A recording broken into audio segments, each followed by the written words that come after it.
Okay, I think it's time to talk about the strange predicament we've put ourselves in from being so involved with XRP and XLM and these other tokens that fit that ISO framework. And I say that because the simple fact that we have invested in these tokens and understanding the technology behind them and where they're going is us accepting the fact that the world is going to change. We are moving towards a blockchain environment for the way the world operates, okay? And so there's actually quite a big conflict in my mind about the idea of investing in these assets. On the one hand, if we understand where this technology is going, you'll also understand that CBDCs are just over the next hill. Those are coming. The digital pound is going to be one of those leaders in it. And that's the currency of where I live. The understanding that CBDCs are basically the end to all privacy and that every transaction that we take part in will be surveilled. These things go against what I feel in my core, in my morals. But I also feel somewhat powerless to what's happening because it's going there whether I like it or not. And so it's almost like we've invested in the dark side. We know the dark side's going to take over. They're going to have surveillance over everything we do. If they want to push agendas and we can't buy a steak because we ate too much steak that month, they could stop those transactions.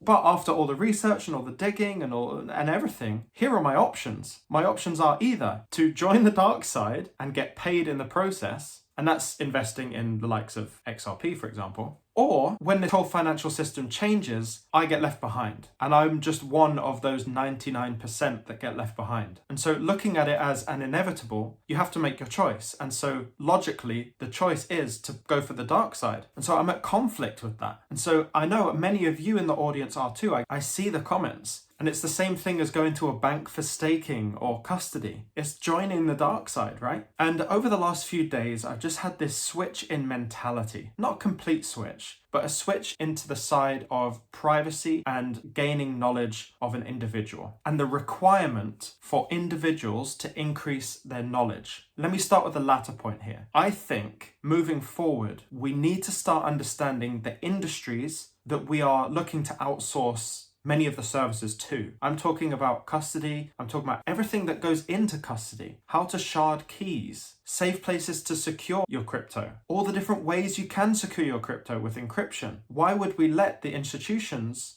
handle all that for us when essentially that is giving into the dark side just another little layer, giving them access of our wealth? And while I think if that's an insured and regulated environment, it's probably okay, but there's resistance in me. And the thing that would take me away from the reliance of large entities like that is my own understanding of technology, okay? I've been trying to research a lot into Flare recently because there's a lot of Flare content coming up and there's some big dates for Flare coming up too. And I've started to dive into Flare and just realized how complex the Flare network technology is. I'm learning new words every time I look at a page. Almost every sentence is a new word. I have to go to a glossary and search it. What if I increased my knowledge to the degree where I understood the technology behind staking, not just understanding which companies to go to or which DeFi protocols to go through? What if I understood the technology? What if I could make my own staking platform as a result of that understanding? All of a sudden, my knowledge has expanded to the point where I can now remove myself from dark side involvement. I could do the custody myself. I could link up the staking myself. I could create the smart contract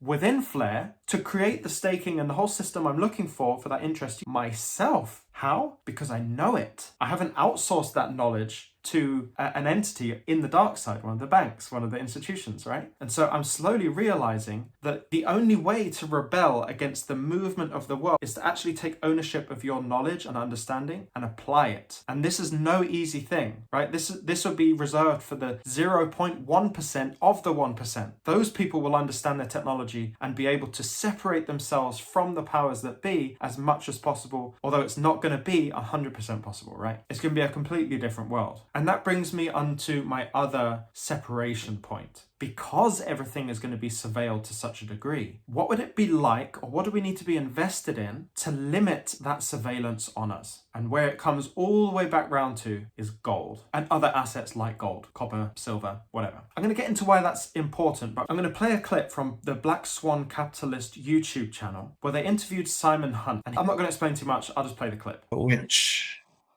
has a twin base. The first is weighted average of member currencies. The second being the important part, based on the value of 20 commodities that they produce, but those commodities valued not in dollars, but in grams of gold. So if we understand that the new world currency will be based on an average of 20 different commodities which are all pegged to gold, what is that new world currency? Well, that new world currency is going to be XRP, right? That's what it's made for. It's going to be that intermediary currency to provide the liquidity among all the other things that Ripple does. So there were two things mentioned in that video. The world reserve currency, XRP. What was the other thing that he mentioned? Gold. He mentioned gold. And here's why gold would be so important as an intermediary currency. Because if you are transferring one currency into another, you need whatever's in the middle to be based on something so that everyone can agree on a price, right? If it's just pegged to US dollar, the paper money, the one that they print all the time, that's actually backed not by gold, because they moved away from the gold standard, but into debt, they backed it against debt, they backed it against themselves. It makes no sense. For the return of the world reserve currency to go back to gold makes complete sense because we need all the parties around the world, because remember how many cross-border payments there's going to be instantaneously. Everyone needs to agree on a price. And the best way to agree on a price is to have something tangible, something real, physical, in the middle that the value can be paired against, right? And so that's going to be XRP and gold. So when you hear those two things, XRP and gold, what do you think we should be investing in? XRP and gold. Of course, it's not financial advice. You can do absolutely whatever you want, but I want to explore the gold conversation a little bit further. With gold, the great thing about gold is that you can't surveil it. It can't be under surveillance. Granted, it's slower to actually transact because you'll have to sell it, and if you had a bar but you don't want to, but there's nothing you wanted to buy for £50,000, which is the current rate, you'd have to like chop it up, and that gets weird. You've got half a bar now. So you can get these coins, you can get smaller bars, you can get all types of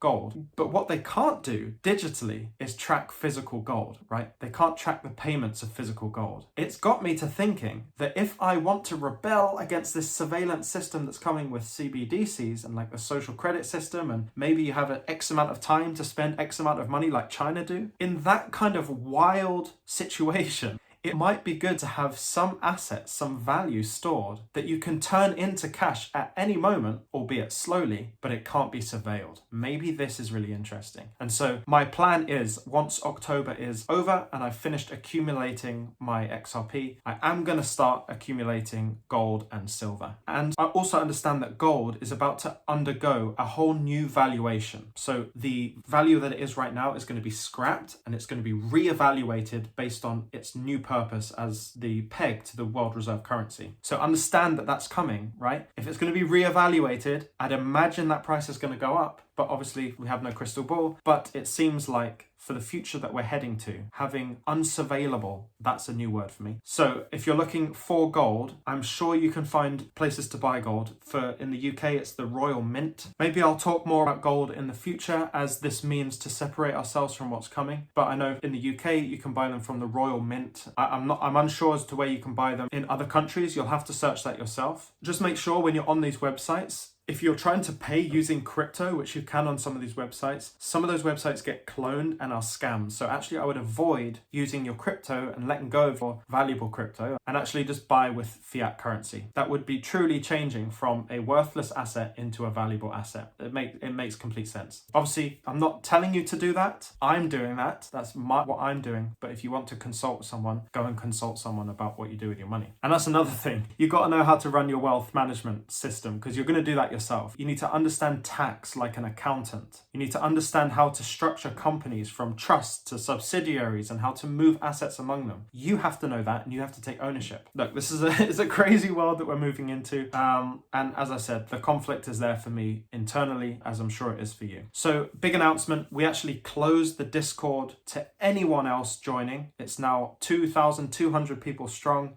Because there were so many scammers coming in just for free, we've had to close the borders. We're going to filter everyone out who's inactive and all the scammers that are inside. We're going to filter all of those out, have a really strong, safe community for people to engage with each other and get excited for the wealth that's about to come. If you're not in the Discord and you want to join, the only way for you to get in is via a recommendation from one of the admins or associate admins or one of the moderators in the chat here, or you have to be consistently engaging in the comments. I see those comments. You have to be an active part of this community for me to consider adding you to that exclusive group of people that are in there. Obviously, you can get straight in there if you join as a member. You can click join next to the subscribe button. As always, if you don't have a cold storage wallet, there's a link in the description. I use the Ledger Nano X. It's the best one in my opinion. That's where I hold my XRP and XLM. And if you don't have any XRP right now and you want to buy some, there are links in the description of the trusted locations. I would say Ubit is the one if you want the easiest user experience. BitGet's offering people free crypto as well as MEXC.